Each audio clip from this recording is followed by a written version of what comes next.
Alright, what's going on, you guys? Welcome to Real Madrid Hub again. I'm your host, Dr. Jota, and I'm going to talk for a while in this video, in this long video, about the team, about the project that Real Madrid is building up, regardless who is going to become the next coach of Real Madrid. What I mean with this is basically to point out the players that are coming in to Real Madrid as of the next season.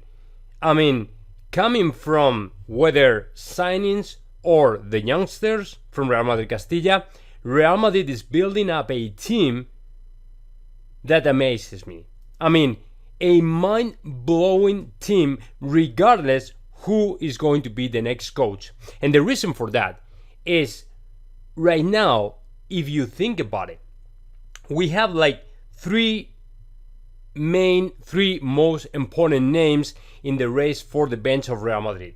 I would say four, actually. I would say Raúl González, Massimiliano Allegri, Joaquim Low, but also Zinedine Zidane.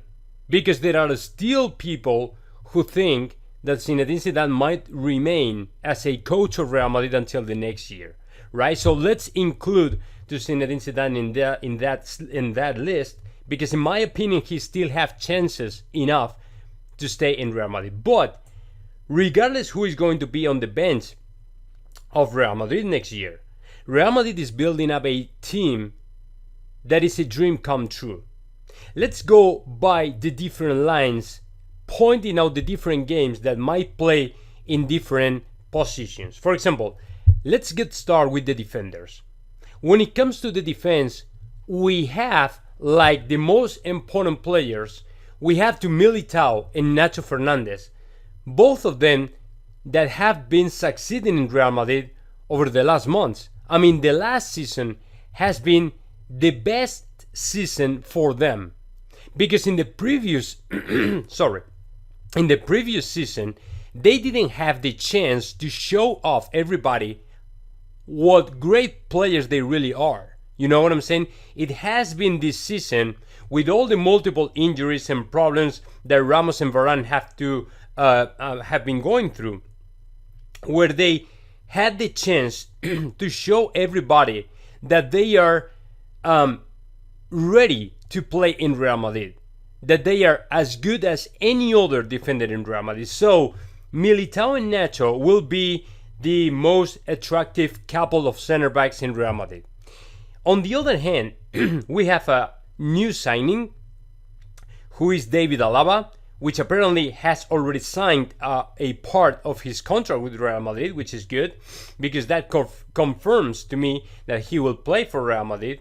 And then in the left back, we will have one of the most promises and potentially better, wing backs in the world, who is Miguel Gutierrez. I mean, we have seen to Miguel Gutierrez playing the last two games in Real Madrid, and he's been doing incredible, I mean, unbelievable, amazing performances from Miguel Gutierrez. So we have four players just in the defense line that might be the better players, the best players in the soccer spectrum for the next 10 years. But if we move on and we go to the midfield, we will find a super great combination between experience, expertise, and youngsters. We will find to Casemiro, Luka Modric, and Toni Kroos, but also to Martin Odegaard as the most, prominent youngster for the midfield in Real Madrid. And of course, we have a bunch more who still don't know what is going to happen to them. I mean, we have to Fede Valverde. I mean, Fede Valverde will stay in Real Madrid no matter what. I'm pretty sure of that. But for example, Odegaard, I think that he will be back in Real Madrid. Antonio Blanco is the youngster that, in my opinion, has more chances to play and stay in the first team of Real Madrid for the next year. And that would be a great combination. I mean, because they can, if they are Odegaard, Antonio Blanco, Fede Valverde, they will allow to Toni Kroos and Modric to dosify themselves with the time they play every single season. Not like this season where they've been playing the 90% of the time. And just because of they are getting older, it gets tougher and tougher and tougher, right? So if they have a replacement, if they have a substitute, it's gotta be great. Because these guys, it's not only that they can replace to Toni Kroos and Luka Modric. It's because they are, themselves, they are showing that they are super skillful players, super talented players, and very, very good players for the future of Real Madrid. And they know very well to Real Madrid. Whether Fede Valverde or Antonio Blanco, they have been around for a while. So they know exactly what to do. And now if we move on a little bit more and we go to the attack line, that is my main concern.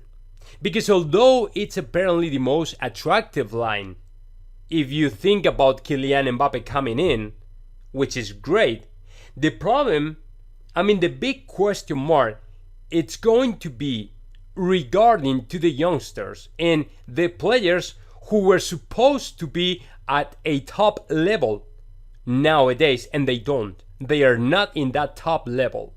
They are actually, in my opinion, underperforming in Real Madrid. I'm talking about Marco Asensio, Vinicius Jr., and of course, Eden Hazard. Nobody knows what is going to happen to these players. I'm assuming that at least one or two of them will remain in Real Madrid. If you bring in to Kylian Mbappe and you put him and you line him up along with Benzema in the attack of Real Madrid, and then you add to a third attacker like, for example, Vinicius Jr., it's great. The problem is, what are you going to do with the rest of the players? Because you cannot count on all of them, and some of them will have to leave by June, by the end of the summer. You know what I'm saying? So, although I'm so happy because I think that we are building a super group team up, super attack with Kylian Mbappe, Benzema, what I don't know, and it really becomes my biggest fear, it's about Marc Asensio, Vinicius, and of course Eden Hazard. In my opinion, Eden Hazard must be sold, Marc Asensio must be sold as well, and Vinicius might remain, but just only for one reason. It's because we invested a lot of money in Vinicius Jr., and I think that he deserves, and he still has something that the others doesn't. He is still the player who can really create some danger when it comes to, when Real Madrid is building up in attack. He tries to dribble, he tries to one-on-one situations, he tries to, go around the players, trying to find spots, trying to go through the lines and stuff like that, trying to push through, but it's the only one. If you compare the Vinicius versus Eden Hazard or Marco Asensio, I think he's the best one, right? But it's not as well as he's supposed to be. It's not in the prime, it's not in the peak of his career. That is my opinion. So, if you think that there is one player of those players that might remain in Real Madrid, if you ask to me, I would say Vinicius Jr., honestly. But it's okay. Regardless what happened to these players, I think that, for the most part, Real Madrid is building up a great team, and it doesn't matter who is going to be the next coach, because whether Raúl González, Massimiliano Allegri, or even Zinedine Zidane will count on the 90% of these players I have mentioned. David Alaba, Mbappe, Antonio Blanco, Odegaard, they will find a spot regardless Massimiliano Allegri, Raúl González, or even Zinedine Zidane. So to me, that is great news. And there is definitely the team or a team that will last for at least 10 or more years. So now let me know your thoughts about that. Just comment in the section below, and of course subscribe my channel, Real Madrid Hub.